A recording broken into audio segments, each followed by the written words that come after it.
So, Hello. back again. I mean, for us it has been all of 2 minutes since the last one. Whole new day. But I think I will release these far apart from each other.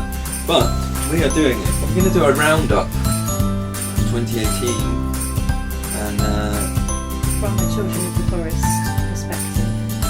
yeah, we're basically both sat here, eyes staring at our screens. And What would you like to do? Do you think reliving the we year. should go forwards from Christmas, or do you want to go backwards from now? I think we should. I think we should try and start at the beginning of the year, Yeah. if we can. Because we might be able to see stuff crop up and go, oh look, this is the start of that, and oh, this is the start of... But why can't I see the photos? This is not a very good start to the podcast. Well, do you want is to it? just look on my screen? Yeah. I will, okay, so... I think I'm nearly... No, it must be further back than that. Oh, there's one that says feels like -12. Yeah. That was good. Oh, that was a good moment. Is that the start of the year? No, can't be. Can't be, no. Oh, there's lots of stuff about how to dress, wind speeds. Lovely. Okay, I'm going to go from here. What's the date on this one? I think that Oh, is yeah, January. no, that says February was the date, so... Yeah, okay, here we go. So, Ah, yes. start of the year is the most stupid thing I've done in a long time, Why? which is where I told everybody on Facebook Oh, yeah. that if they wanted to, they could email me and I would come and pick up their Christmas tree in the pickup truck. Yeah. And I was with Tom for, I reckon, about 8 hours and got maybe 15 trees. Yeah. It was... The trouble was that it was shared and shared and shared. Yeah. So people didn't know that we were a forest school. They didn't understand who we were. They just saw this thing about like, tell us your postcode and we'll come and pick up your tree. So they thought it was some kind of just tree collection service. So people were They like were emailing you mental. left, right and centre, weren't they? And then getting really shirty that like you weren't there dead on the time that you said you were going to be there and all that kind of thing. it And was it's like, just horrendous. mate, we're like, a not-for-profit like forest school taking these for the children to like build shelters with. We are not like a commercial Yeah. tree collection operation. And the difficult thing was going around, and so eventually I did get a list of like, okay, I sort of planned my route from my village out here, round this way and doing this and then coming back. But what I got stuck with was not knowing, so I'd get to like a postcode and then I'd be like, okay, so house somewhere here, and it was a kind of, how long do I spend before I go, well, I've got to move on to the next, Yeah, I ended up having to do a thing where it was like, right, each tree is worth 2 minutes to me. We get out of the car, we've got 2 minutes to find it. If not, Yeah. we're back in the car, we're going to the And next then one. the trouble was that to make it even seem like Oh, more yeah. pointless, lovely Mole Valley farmers locally in Clumpton, we got in touch with them and they were like, oh, would you like 150 unsold Christmas trees that we can just deliver on Absolutely, like, and they delivered on a them. flatbed with the nicest driver in the world who came along with his dog, and then and it was just like, oh, great. It was 2 days after, so we'd spent about 9 hours getting maybe 20 trees, and then they were like, oh, here's 100 and we'll just bring them to you, and I was Yeah. like, Yeah. okay. But then we spent some time with a couple of volunteers building fences with those Christmas Yeah. trees for our kindergarten, which at that time had not opened yet. I think we were, well, I was sort of foolhardy and was like, oh, you get the site and then we're done. So this was beginning of January, and I was like, right, walls are up, and we opened in September, Yeah. because that's how long all of the paperwork and Ofsted and everything else Yeah. takes. And Yeah. oh, we've got, look, this is the kids starting to build the Treehouse. treehouse. So the Yeah. Saturday guys decided they wanted to build a treehouse, and from scratch. And I mean, the kids felled the trees and decided where it was going, and each week lashed a new bit on, and I reckon it took them 2 months all in all. Mm. Yeah, And it was a nice... We've said before that actually what we both like the most is when the kids really get into like a long-term project that doesn't take the whole session. So what we ended up doing on Saturdays was, it was like the first hour was treehouse, and they kind of knew like Lewis is going to be gone, he's going to be doing the treehouse, you can go and help him. Yep. Or I was the other way around. I would be helping the people doing the treehouse for the first hour, and the second hour was then like games and firelighting and all the other bits, and it you know, I think they really got a lot out of it. Yeah, and that treehouse has been used so much. And then when you tell the people who are playing in it that it was built by 8-year-olds. Yeah. Yeah. Oh, look, and it's going up so slowly. My favourite bit about it was that they didn't have a plan.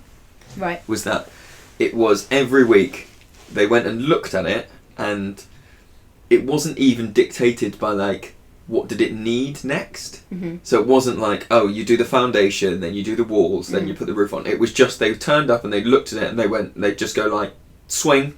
Yeah. They'd be like, right, you haven't got a ladder to get into it though, and they were like, swing. That's what we're doing today, swing. Okay, cool. Let's do the swing. And so it's such a hodgepodgey looking thing. None of it's straight. It's just amazing. And I love like it. all the kind of camouflage on it that has changed over the time as well. Yes. So some of it's got some netting with branches woven in and leaves and and it's still evolving now, isn't it? Sometimes people... Yeah. It became a kind of World War II reenactment area very the other recently. day, didn't it? Yeah. Which, that's something the camo always lends itself into, isn't it? Here's some pictures of February of the first bit of adult CPD that we ran. That was lovely. And it was a very cold day.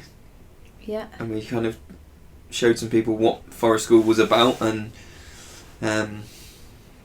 I don't think we could have said any more times, this is not a Forest School qualification, just to really hammer home. Remember it being a thing of like, right, but you need, if you want to do it, you have to be doing, you have to do this, and think, really banging that drum. Yeah. I wonder if any of them have gone off and done it. I wonder. Yeah.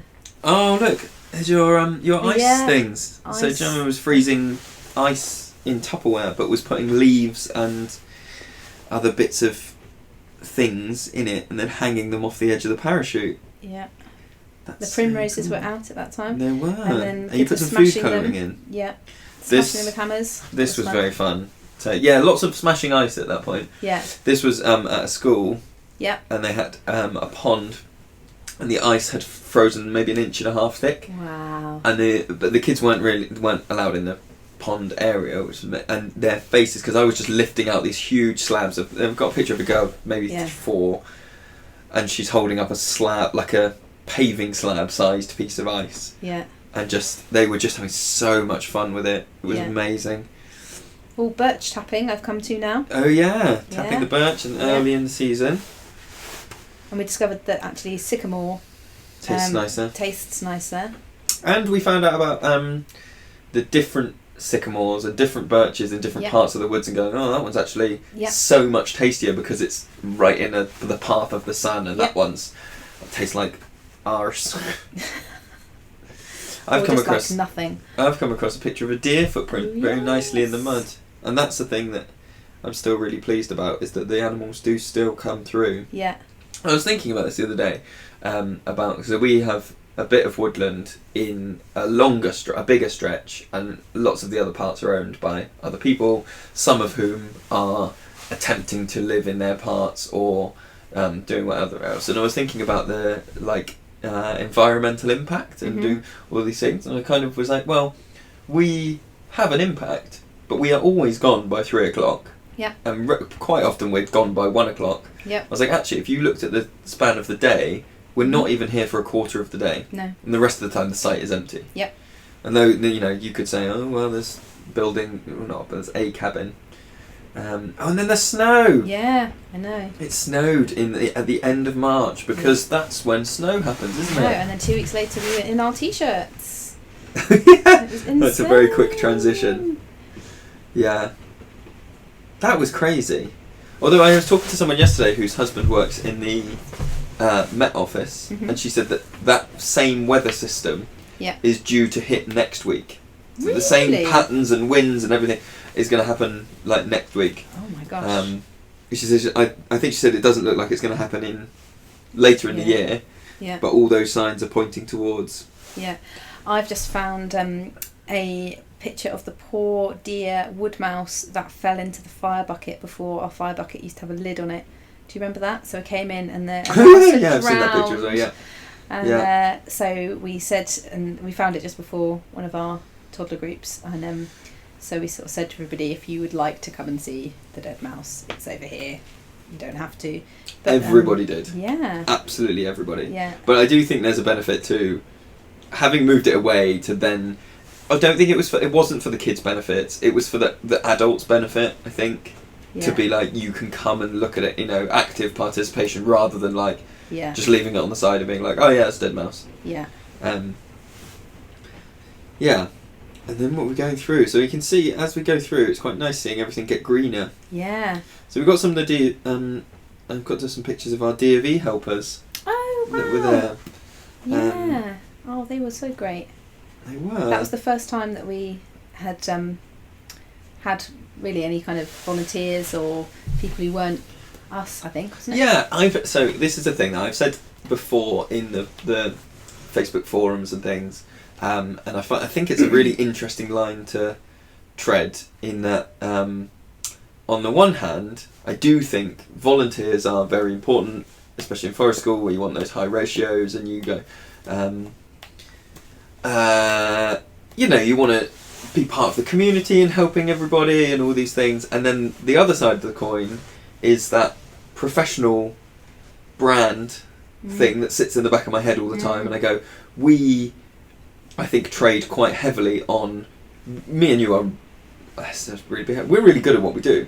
We're like, we can talk for hours about child development and everything's, everything that's here is here intentionally, and we've got theories on this and theories on that, and then I think you go, I don't know that you can necessarily do that, but also then say, and also it's mostly run by volunteers. Yeah. It's a very confusing. It's a different thing. It's a different thing, and it's something that I think lots of forest schools maybe have to trade on different brand images and go, we're just part of the community and everybody learns here together, and they're just different ways of doing things, aren't they? Yeah. Have you got to the school trip? The school, yes, I have, which was amazing. So it was a really lovely hot summer day, and the Blackdown Hills AONB were running a project on crayfish, native crayfish, and they were doing some studies to see if they could basically assess the native population locally in the River Colne, and they contacted us to see if they could reach out to some of our home educating families. So we ran a trip down to the river. It was a beautiful day, and the AONB guys brought some river dipping equipment. It was crazy hot, wasn't it? ID guides, and it was just the most lovely day, splashing around in the river. It was really, really nice. And we saw case caddis flies and lots of things. We didn't find any crayfish, but lots of other stuff, which was very good. I'm on to lots of pictures of our school holiday clubs. Oh yeah. In the summer. Yeah. Which it's really nice seeing. It is really nice having long-term relationship with children. Yeah. Also really nice seeing children. You go, oh my god, he had just like the best day. Oh yeah. And it's not, it's just. Yeah. Sometimes you are the beneficial thing for children, and sometimes just the environment and the setting is, and you just go, he absolutely needed to be out in woodland. Was it this year or last year that those two children, a girl and a boy, they were both 11 and they'd never met each other before, and they spent the entire day of holiday club splitting wood. Do you remember that? Yeah, I've got a picture of it here. So they'd never met each other before, and then they both decided that that's what they wanted to do. So learned how to do it safely, and then spent the entire day. Like, I can't, if that had been me, my arms wouldn't have been able to move the following day. I found a video of it the other day. Yeah. On our Facebook page of it's me talking to the kids, going, what are you up to? Just tell everybody what you're doing. We're cutting firewood. And I panned across, and there's 2 full wheelbarrows. Yeah, well, they're still going. They chopped more than their body weight, definitely. Oh, but not only that, because I was writing about this the other day, and they were not only chopping the wood and enjoying the physical kind of process of it, but they were playing at the same time. It was a type of play Yeah. for sure. So they had invented their own wood production company that had a name. They were talking about what adverts it would have, the kind of tagline for their company, and they had different roles. And so they were basically like role playing at the same time as kind of processing this wood. And it ties into that thing that we talked about before, that it's a type of play that doesn't come up in many descriptors of like play types, but it is that like it's Playing not at work. it's not a fun type of play where they make their own stress and go, the truck's coming to pick it up and we've got to get 3 wheelbarrows ready and we haven't got time. You go, and from the outside you're looking at it and going, there is no stress here. There's no like, pressure whatsoever. There's not a truck. Like, there's not a truck. That's part of the game. You just invent your own, and it's often about survival. It's often about like, we need more food, or we need to, more firewood for winter. It's that kind of like really. They are quite primal things. Yeah. It's rarely we need more spreadsheets. Yeah. Come on! I need to get the client rundowns. Oh god. Which is interesting, isn't it? Because I don't know. I wonder whether children see adults doing that very often. Yeah. Oh, I am at elderflower pancakes. Oh yes. On my scroll. Oh, lovely elderflower fritters, delicious. Yeah. It's like the nicest thing you can cook on a campfire. And they're in the cookbook. Yeah. Elderflower heads. I am at making chapatis, which one of our parents led, which was really lovely. So we were just sort of saying at the end of one of our sessions, sort of reflecting on the session and talking about what we might want to do next week, and the parent just said, oh, I could make chapatis if you like, and so she brought the equipment and the ingredients and led it, and that was really lovely when that happens, when people feel confident, like this is my space, I can actually do something. That was really lovely. Yeah. And I'm also at a picture of one of our little boys with his toy badger carrying it around in a sling that we made here with a bit of fabric. That's so gorgeous. That sort of melted my heart a little bit because it was some intense. So.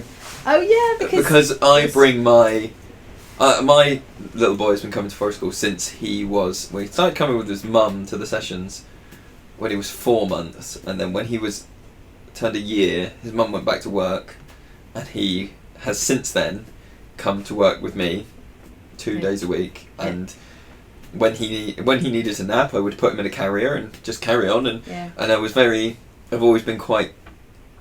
I wouldn't say it's definitely not like an easy thing, and you've been very supportive of it. Well, if you remember before you, my daughter wasn't as young as your son, but in the early days she would come to a toddler group a week, and you would be similarly helpful. So it's not just. But but what I liked about this little boy having his bed it was just such a clear thing of. He was looking at me with a baby in a sling and going, "Oh, that's normal. I wonder what that's like." Yeah. And so he wanted a sling and put the badger in it and was like, "Oh, the badger's going to sleep," and was modelling all those things. And it was just like it was a very short moment of play, but I was really pleased that, like, to him at least, I had normalised male parenting. Yeah. Because that's a huge thing, I think. Yeah. Not that my child is a tool, but I'm pleased that all the children who come here when he's here see me as a slightly more three-dimensional person, where they're like, well, actually, he's someone's dad as well, and he gets annoyed and doesn't know, and actually getting a. That's one of the things that I think is interesting for children who are either the youngest sibling or. Aren't maybe old enough to have remembered their other siblings when they were babies, but that, like, if you're not close to a family that have had a baby, and in general families, I feel like, find another family with a similar age kids, and you go, right, we're family friends now. So for loads of children, one of the things that they find so interesting about Baron is that he is a baby, and they're just like, oh. And does he talk? Yeah. How can he talk? When does he? Yeah. Will he do? Can he still not walk? Well, that was the thing for a long time. Is can he still not walk? It was like, no. Do you remember last week he couldn't walk? Yeah. He still can't walk. Right. And just Yeah. It's that thing we've talked about, isn't it? Of separating society into babies, children, functional adults who are useful, and the elderly. And you can go, no, we can't mix those together. Yeah. Yeah. Sorry, scrolling through. Ice cream. Ice cream. That worked pretty well. Talk to everybody. Tell us about your ice cream. We made ice cream with milk or almond milk, ice cubes, and salt in plastic bags. It was a very fun, fascinating scientific process of the. Now, can I remember which way it goes? Is it freezing temperature? Yeah, so the salt affects the freezing temperature and draws the warmth out of the milk, therefore freezing it very quickly if you agitate it. Yeah. I really like doing it. My dislike of it was the amount of plastic bags you have to use. Oh yeah, it's horrendous. So, and then you can't really easily reuse them for anything else afterwards because they've had milk and salt in them, so really hard to wash out and then reuse. So and if we do it again, I've got to find a way of doing it without all that waste. And if you got a split in any of the bags, you ended up with really salty milk. Yeah. Which was rank. Yeah. I have got to a picture of our 2 buzzards in their shirts, which was a thing we started this year. Yeah. So the 2 girls that come on a Saturday that have been coming for basically non-stop since I sort of went, hello, I'm a person and I'm going to go to some woodland, and they've been coming every weekend pretty much since then, and I'm convinced that they could run it. Like, they could run a session without. And I'm whenever I see them take on, one of them's an older sibling, and she's just got it. She's just got that, like, she can talk to younger kids, she can set stuff up. Yeah. She knows how long stuff's going to take, and she can preemptively go, I'm going to need these things to set it up, and then, I'm very proud of those 2 girls in a weird, I don't know, it's because I'm not responsible for them, but I do feel like I've had a big, it's 4 years. I've been a constant in their life for 4 years, which is more than any teacher. Yeah. And I do really like that. Great thing, isn't it, about the long-term nature of it, that you really can have a relationship for that long. And being outside of the school system. Yeah. And being kind of just a place to go to rather than you get some. I don't know if your schools have this or if your kids have this at their school where they go. It's like a known thing that like in year 3 you do a residential to this place, and so. There's an outdoor yurt place near where I live that people go to, but because it is so heavily, that's where you go in year 3. I've talked to other children about like, oh, do you ever go? Because they do some stuff in the summers and they do stuff for families, and they're like, no, that's for like 7-8-year-olds because it's for year 3, because it's for year 3. That's where you go when you. Whereas being outside of that, we're just like, well, no, you just come here and play, don't you? It doesn't matter if some kids come when they're 5, some kids come when they're 12. Yep. You just are here and part of. We said that before about other holiday clubs where it does tend to be more segregated.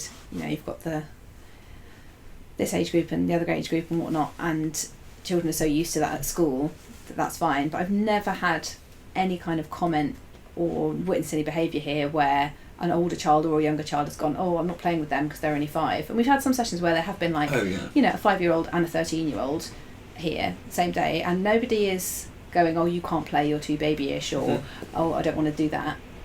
Or sometimes older children, particularly I would say ones that don't have younger siblings, sometimes find it difficult to like acknowledge that there might be a younger child that can't do it. So not in a like you can't play because you're little, but they'll go like they'll all be in a den and they'll go, let's all go do the thing, and there'll be the 2 12-year-olds just go, and sometimes you have to pull them back and just go, remember she's half your size, she can't run like that. And then if you kind of outline it, then they kind of go, twig that, and then they can do stuff. But you're right, there's never a like, oh, I'm 8, so I'm going to tell you what to do, or should we keep scrolling? Yeah, I can see the kindergarten opening now, which is very exciting. You've gone over our summer camping, which was a big thing. So we had 3 nights where families came and camped up in here in the woods, in our tents, and that's a really nice. It's a very intense way to meet a new family. Yeah. But then some of them go on and stay on with come to Forest Families, or But it is a very intense way to be like, hey, do you like forest school? You're going to have to for like 12 hours. Yeah, you've never been before. Not only have you never been to forest school, you've never done camping with your children ever. Loads of families, because we provide the tents and we kind of it's very affordable. We pitch it as a bit of a stepping stone to like, before you go and spend multiple hundreds of pounds on a tent and camp beds and all that stuff, just come and try it with us. It's really, there's a bit of structure going on, there's some games, you don't have to entertain your kids the whole cook some time. bread on the fire. And some people love it and some people don't. Yeah. Some people leave at 2 in the morning. Some people are like, this owl is doing my head in, I'm going home right now with all my stuff. And some people are like, I loved it, it was the best thing ever. That was my favourite, the people that left at 2 in the morning, and the only remnants were minstrels all over the floor. we had a chocolate party in the tent and then left. Yeah. So the kindergarten opening. Well, we built the Bender, didn't we? We built the Bender shelter with some other forest school leaders, which was really nice. Yeah. And I think the Bender has just been roaring success in the kindergarten. It's constantly surprised me how sturdy some bent hazel is. Yeah, and how warm it is. Bent it into a dome and put tarps on it. Yeah. And just that's so, the lady that I cut the hazel from her, I was going to say allotment, she had a homestead thing, and she said she lived in a Bender for 5 years. Really? And I can believe, at the time, before I built one, I was like, oh, okay, cool, you weirdo hippie, and now I'm like, nah, you could do that, you get it on some level ground, you'd need a door higher than ours, because ours is... Yeah. And also, there's a tiny leak alongside of the door. Oh, I'm gonna find that leak one day. I really want to sort out, but yeah, it's great. And then there's lots of pictures of the kindergarten. I'm actually really... The kindergarten is hard work, but it is really enjoyable. Yeah. And really... because I guess forest school was... as a concept kind of comes from early years, doesn't it? And so, but I would say lots of people now do it more in primary. Mm-hmm. So it's kind of moved up a little bit and maybe involves more bushcraft than it would in Scandi countries in early years. Yeah. But to go back down to early years and just go like, oh my god, this is incredible! You are just getting so much out of it, and we've got at the moment 8 kids, and after Christmas we're up to 10. 10. Mm-hmm. And the 8 that we've got now can name all the trees in the can go, oh, that's the holly tree, that's the thing, that's the thing, and I know that's just like a static piece of knowledge, but it's a connection to nature that they wouldn't have had, and a lot of the parents have said to us just how valuable they think it is as an experience for their kids to have. We'll have to see if that grows or does more days. It's interesting as well, I think the kindergarten, we're pulled more towards a curriculum. Or not pulled towards a curriculum, but we have, because it's an early years setting and we have government funding, we have to mark things off against a curriculum. The UIFS. In a way that we don't do in any of the other things. We don't, the home-ed kids, they do what they want. Well, no, they don't do what they want, but we're not trying to... I like the UIFS though. I don't mind doing it because I don't think that we plan actually any differently because of it. It's just about observing, isn't it? So it's about observing and assessing I think according to those criteria that are laid out in that specific way. But I think the only difference would be with some of the other groups. So with the kindergarten group, like we have already noticed that there isn't a substantial amount of maths observations. Because there aren't a substantial amount of maths resources, or maybe we haven't tuned in on the maths that the kids are doing. And in the kindergarten, there's more of an onus to be like, right, okay, so you need to put some maths stuff in so that there's an opportunity. Whereas the home ed kids or the Saturday kids or whatever, I don't go, oh, do you know what, the guys on Saturday haven't been doing much maths. I just go like, they're perfectly happy, they're still getting the development they need. There's perhaps more... Once you start bringing a curriculum in, you start looking more at breadth rather than depth. Maybe, yeah. So the guys that don't have a curriculum... Well, also, we are only and I have thought about this quite a lot. We are open one day Yeah. with those 10 children. So if you were running a traditional nursery and you would probably see each child for more than one day, 2 or 3 days. And so you've got longer to spend, if you're making, because we make millions of observations in one day, because there is just such an incredible amount of learning that happens. So we probably make the same amount of written up and photographed observations in a day that a more traditional setting might make in a week. But yeah, perhaps fewer of those are maths led, because there just isn't time in the day. You'd have to, and we've remarked on this as well, if you were trying to kind of, the amount of stuff we went that on a people... walk for an hour and a half. Yeah. That's it. We went on a walk. We walked round the border of our woods. It took an hour and a half. And of course, loads of learning was happening there. And Yeah. some of the learning, and it's interesting using the UIFS and looking at the criteria and going, I don't quite know where to put that. Like, that isn't, like, it's a little bit of this criterion, a little bit of this, but actually, there's not really a name for that. There's not really a tick box there for that particular observation. But it's completely valuable learning, and I wouldn't change it. And there's a lot of things where you think, if I was trying to hit all of those criteria all the time, I would have to be intervening in their play. Oh, so much. And quite often I feel like I have that thought where you go, oh, if I was a teacher, I'd step in here and I would, if I was a state teacher, I think I would be expected to step in here and push that learning, over here into this kind of, maybe not tick box, but into that, like, oh, I could take a really good picture of that. And then you wait, because we don't get involved unless they want us to. And then they take that play into a completely different, incredible place, and you go, "Oh my god, that's so much better than my idea." I'm so glad you went with that. Yeah. Because I'd have tried to get you to, I don't know. My immediate thought was, "Oh, I wonder if they can write that down." But their thought is like, "I'm going to build 5 of those, and I'm going to pretend that they're that, and actually I'm going to link." And this I'm back going to to do this. it with that person that I've never really linked with before, Yeah. and listen to what they had to say about it, and connect, with my peers in a way that. And I'm reading a bit of John Holt's work, where he's saying that, like, to see what someone is actually capable of, you have to have a very trusting relationship, and that if you are in any way kind of coercive or guiding, or even just if you try and make games where you have all the answers, if the game is like Guess what's in my head. well no, I think he's saying that is part of it, but also he's saying about games like if it was like how to spell a word, and someone says a word and they try and write it on the board, and then you give it a go and whatever. Yeah.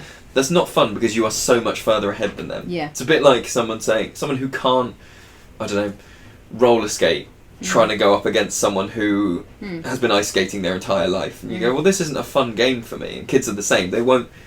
Their energy goes into avoidance rather than in relaxing and showing you where they are. Yeah, and yeah. so us not getting involved in the play is part of an intentional process of being like, okay, you want to really relax, you want to really be safe, because I want to see what you can actually do, and that you feel safe to try things, and that I'm not going to jump on you for every mistake and go, well, no, you don't do that, and you don't, like, there's like correcting speech. So sometimes, again, this is a John Holt thing where I'm like, okay, I don't, if it's like, me go over there, and I kind of think, okay, I could jump on you for that. I could really jump in, completely derail your play, and just go like, actually, it's I go over there. And I go, he will hear me say, I'm going to do this, or he's going to hear me say that 200 times today. Do I need to make a point out of this extra one? Probably not. It's probably going to pick it up. Yep. It's quite an interesting thing. Do you think we've got through the year? I think we have, and I think we've gotten to a whole other topic, which could be another podcast thing about forest school in early years. That's true. And the reality of And I don't know how kindergarten interesting life. this is going to be. This might not have been interesting for anyone other than No. us. And Sorry it's if it's really particularly boring. long.